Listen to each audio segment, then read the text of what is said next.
Kapag pala pinarito mo ang 3 pirasong binati na itlog, tapos sinalo-halo mo hanggang sa maging half cook ito, at kung pwede na nga ito, iset aside muna natin sa isang lagayan. Pero pirasohin na natin ito sa mangkok para hindi na tayo mahirapan kapag nilagay natin ito sa ating lulutuin.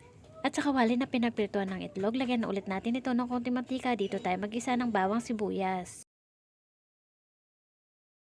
At kapag lumabas na ang aroma ng bawang at sibuyas, pwede na tayo maglagay ng kamatis. 5 piraso nga palang kamatis ang nilagay natin dito. Halo-haloy natin ito hanggang sa maluto ang kamatis.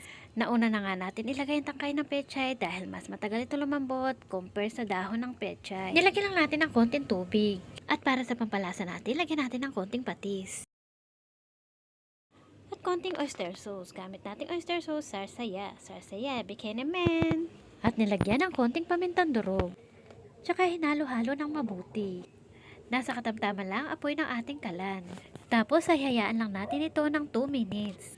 At para sa dagdag pampalasa, lagyan ng chicken powder. Tansyahin lang natin ang paglalagay nito. Tapos halu-haluin ulit ito. Matapos nating halu-haluin ito, pwede na natin isunod ang dahon ng pechay.